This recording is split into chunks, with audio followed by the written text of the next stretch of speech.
Hey everyone, Piano Man Chuck here, and I'm here today with the Casio Privia PX-560. Now, I've had this board for about 2 years now, and I have compared this to the Casio CGP700 and the Casio PX360 extensively. So because of those comparisons, that it's pretty much been a full review of this board, but compared to other pianos. By popular demand, I'm going to do a brief review of the PX560 by itself.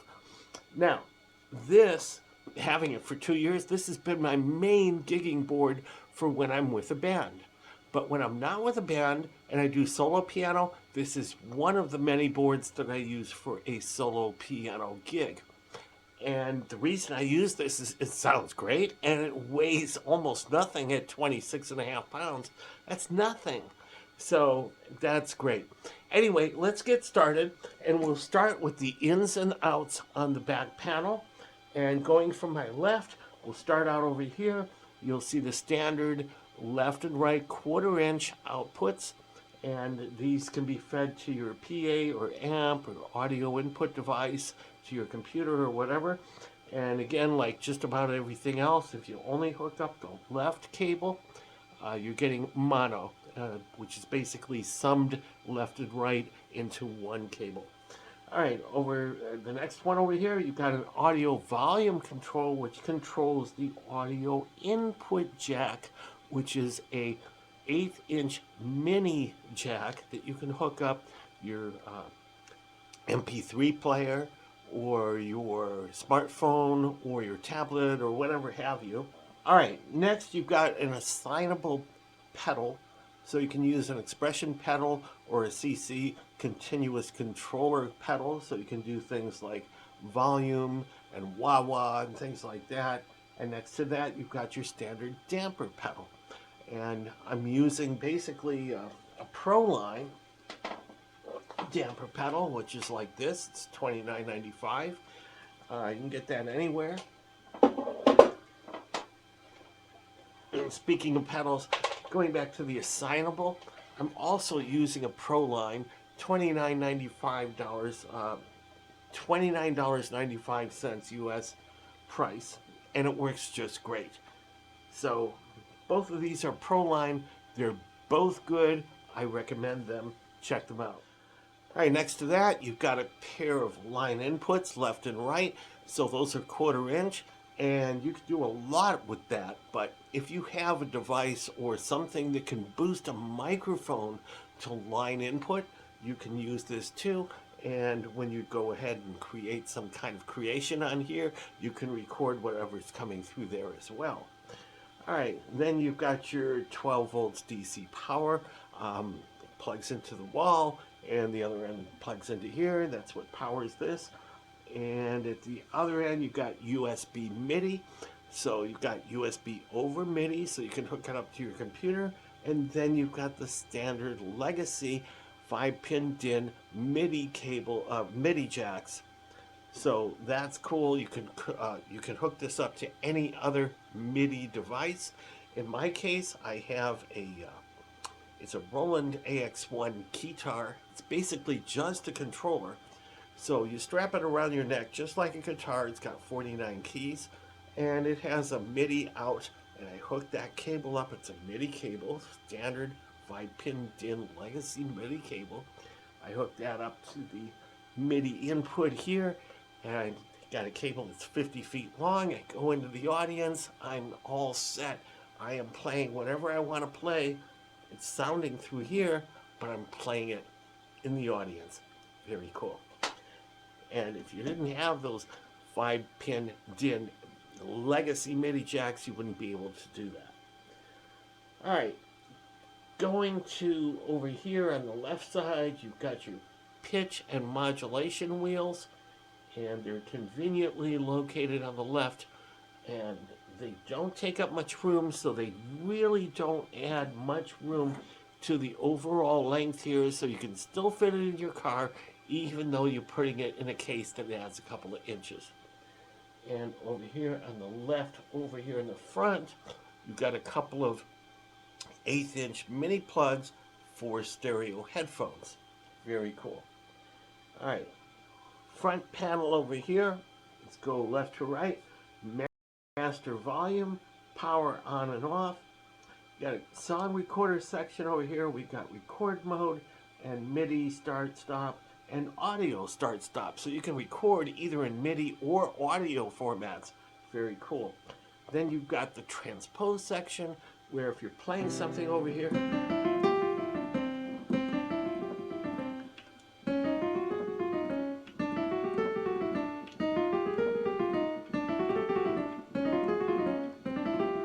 so it doesn't take much. So if you know a song in C and your singer knows it in D, you don't have to relearn it in D. You just use the transpose and transpose the keyboard to D, and you can play it just like you always played it in C, but it comes out in D, so you're all set there. And it's very cool that that's right there in the front panel. You don't have to fish for it through menus to get through it.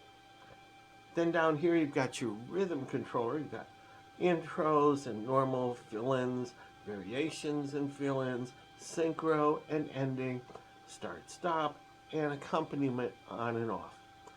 Then you've got 3 knobs here labeled K1 through K3. Basically, those vary depending on what sample or patch you've chosen, but basically, for all intents and purposes, for piano, they're already preset to be equalization knobs for EQ low, mid, and high. Very cool. You know how many times that I've had a keyboard where I can't get to EQ unless I fish for it through a menu. Man, I hate that. But since it's right here in the front panel, that is so great for me. And then we're going to skip the display for now. And going to the right, we've got a data jog wheel, and we've got left and right buttons here for no and yes, or up and down. So this is basically when you're scrolling through parameters here, you can either use the jog wheel or you can use these yes, no, or up, down buttons to go through the different parameters to get to them. All right, and then you got a few more buttons over here for settings and tempo and metronome. And then you've got your bank buttons over here. Now there's 4 different registration buttons here. And when you hit the bank button, you're going from bank 1 through 24. And each time you go through an iteration of these, so if you're on bank 1, you've got 4 registration buttons. If you're on bank 2, you've got 4 registration buttons. So basically you have 24 banks of 4 registrations each for a total of 96 registrations, which is really cool. And of course the store button. And what a registration is basically you set this up the way you want with all the samples and whatever have you, EQ, everything, and you store it as a registration. So the next time you want to recall it for a certain song or anything else, you've got it. All right, and this rightmost key over here labeled grand piano, no matter where I am on this keyboard, no matter how far I've deviated from everything, I can just hit grand piano and I'm back at a grand piano sample. And it's really cool because the grand piano sample is like this 9-foot Steinway D.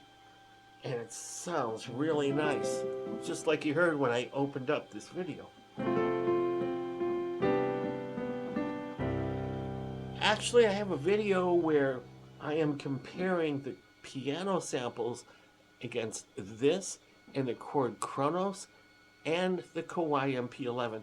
Check that out. You'd be surprised of how this sounds compared to the other two, and it's a lot less money than the other two. Check it out.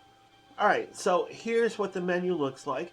You've got 8 little icon things here, just like you would find on a cell phone. You got tone, rhythm, balance, and effect, MIDI recorder, audio recorder, music preset, and system setting. And just like on a cell phone, I can go ahead and go to the next page of icons. I got controller, mixer, MIDI, media, arpeggiator, registration, and equalizer. It's really cool. So let's go back to the first set of icons. All right, tones. And that's the main thing over here. When I press tone, I'm going to get to this menu over here where I'm presented with 4 different tones, and whatever is red is activated. Now the top 2 are labeled upper 1, upper 2. So if you have a split, you're dealing with everything to the right side of the split point, and down here the lower 1 and lower 2 are to the left of the split point. So right now,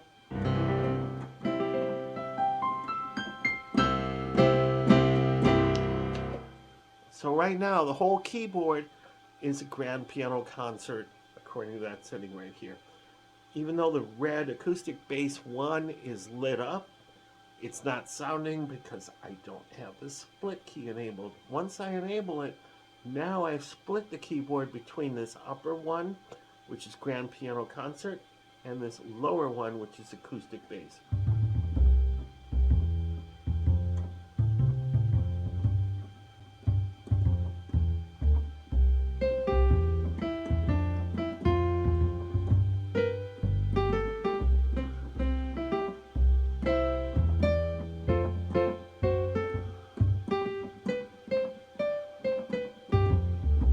So you get the idea.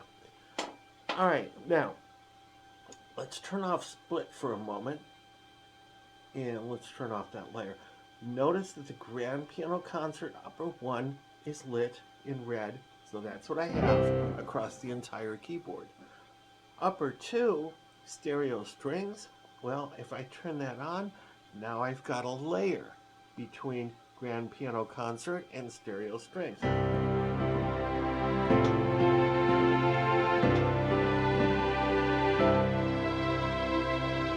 And of course, if I split the keyboard at this point, I can set the top section is going to be these 2 layered together, and the bottom section is going to be whatever I have over here.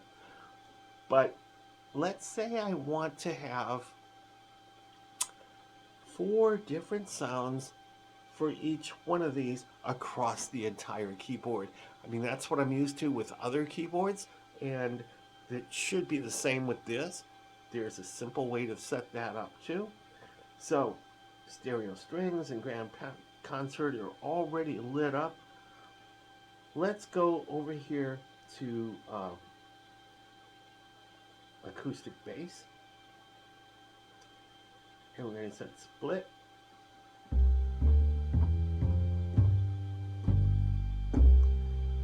And let's say I want that across the entire keyboard.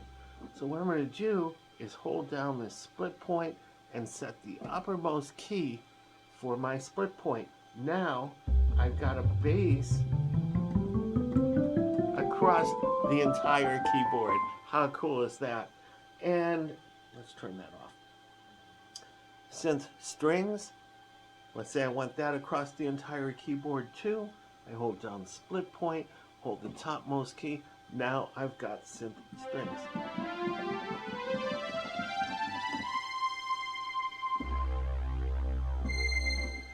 All right, now with that method, check this out. Turn off split. Grand piano concert is lit up. Turn that off. Let's go to stereo string 1.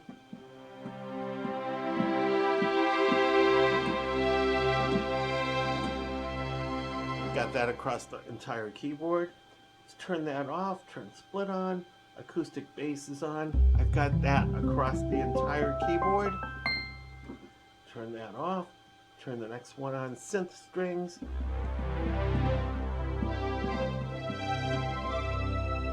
So I can mimic other boards choosing one tone at a time from one screen from a palette of 4 tones. Now the other cool thing, oh by the way, selecting tones, real easy. Let's say I've got stereo strings right here. If I want something different, I just hit that, and look at this. I've got a piano section to choose from, electric piano, organ, guitar, bass, strings, brass, reeds, synth, ethnic, general MIDI, drums, and Hex Layer. Now, with the exception of Hex Layer, if I go to, say, organ, I can choose a particular organ here, like the drawbar organ 3. Okay? And that's the same with any of these others, like guitars.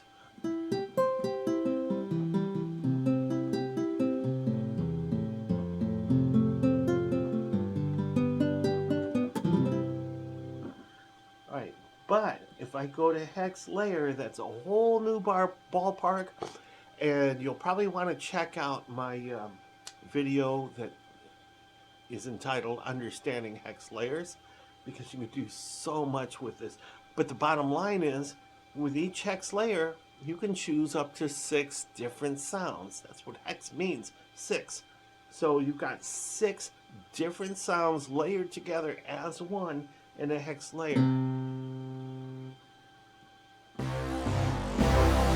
And you've got like 100 predefined hex layers, and you can set up your own and save those too. But as far as the individual tones or individual patches, you got 650 of those. How cool is that? That is really cool. And all of them are pretty decent quality. But getting back to the hex layer, I bring this up because when you go back to that screen I was talking about,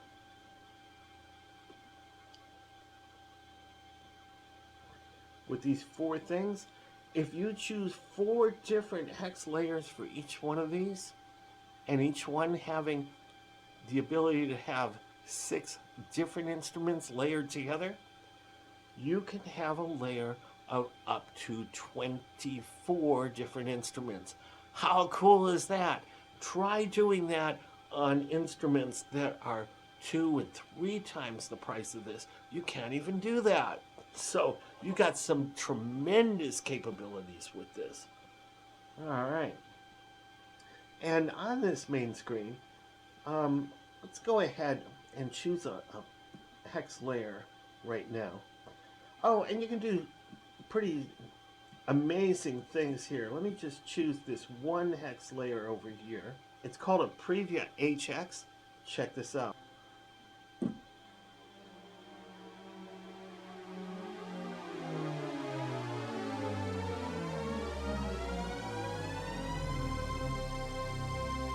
How cool is that? And it's built right into here. That's the sound you'll hear at those theaters when you have the THX stuff. Then really cool, really cool. So getting back to the main menu, that was just the tone section I showed you, and that's just a brief intro to that. Then there's rhythms. You can do all kinds of stuff with rhythms, and you have an edit button, so you can edit your rhythms as well, which you can't do with any of the other models that are below this one. Balance, this is where you can control the volumes of different kinds of tones. So like I showed you, you had upper 1 and upper 2 volumes, and lower 1 and lower 2 volumes. This is where you can control the volumes of each one of those, as well as keyboard volume, MIDI volume, audio volume, line-in volume, accompaniment volume, and metronome volume. All right, effects. You got all kinds of effects here. You've got 2 pages worth of effects. This is page 1. This is page 2. Let's just take reverb, for example, and we're going to go into that. The reverb type, we've got a lot of different reverb types to choose from. We got 2 pages of reverb type. Right now, we're set up for all 3.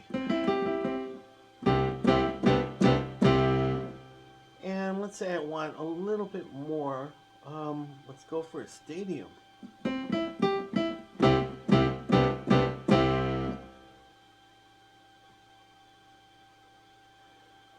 Let's go back to the reverb edit screen, and we've already picked our reverb type. And this is where you can pick all kinds of other parameters over here, like time, early reflection, high damp, tone, and return. So let's mess around with time here.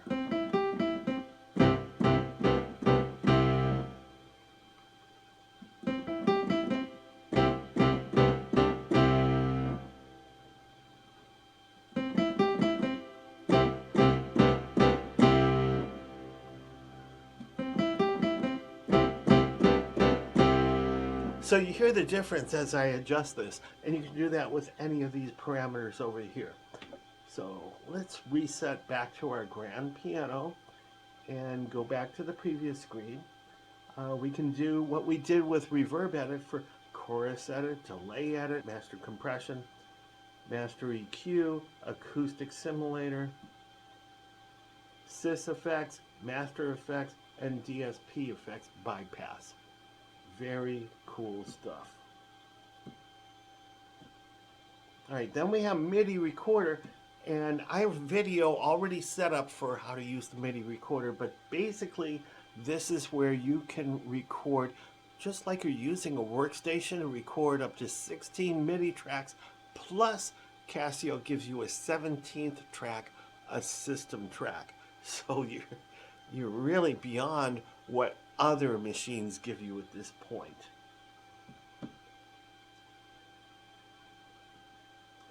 Then there's the audio recorder. Of course, there's no media, but basically, if you use a USB thumb drive, you would hook that up into here, and that's where this would come to life. Music presets. This is where you have presets that sound like other things, so you can play along with it. That's pretty cool too. System settings, all kinds of stuff. Speakers, you can turn the internal speakers on or off. Touch response, I have it set to normal, but you can set it to light or heavy depending on your preference. Touch off velocity, metronome beat, tuning, temperament. There's actually 3 different screens here, and you can see what those are all about. Alright, so going to the next page, controllers. This is where you can set up all of your controllers. And these 3 over here, knob 1, knob 2, knob 3 edit. Let's go into knob 1. Basically, you can set this up so your target, right now it's set up for EQ low gain, but you can set it up for any one of these things. And I'm on page 9 of 16. You've got 16 different pages to use to set this knob 1 up for. Very cool.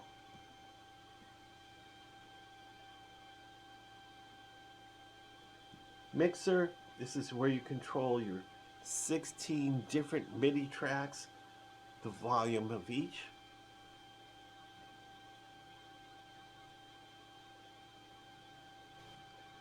MIDI, this is where you can control all of your MIDI information. There's 2 pages worth of stuff here. Media, again, I don't have any media inserted, but you get a media menu here if you do. Arpeggiator, registration, and equalizer. We're not going to go through all this stuff, but the equalizer, this is where you can control your EQ section, where you've got low, mid, high, and high. And you can set the different points where you set your EQ points at too as well. Alright, so you'll see that I already have knob 1, knob 2, knob 3, just on my grand piano concert sample. So as I'm playing, I can use knob 1 to add bass, or take it away, or to add mid-range, or take it away, or to add treble, or take it away. So I can do a lot of stuff here. Alright, and I am barely scratching the surface on this board. It does so much. But basically, I cannot highly recommend this board enough. Please check out my other videos with this. Just go to my YouTube channel, Piano Man Chuck, and search for Casio PX560. You're going to find a lot of videos on that. And you're going to learn a lot from those videos too. This board is basically, it's a godsend. For the price, it's $1,599 US list, but you can get it for a street price of $1,199. Now, if you want it even less than that, send me a PM or a message. I can get it to you for a lot less than that. So I hope this has been helpful to you. Piano Man Chuck, peace out. Thanks for watching.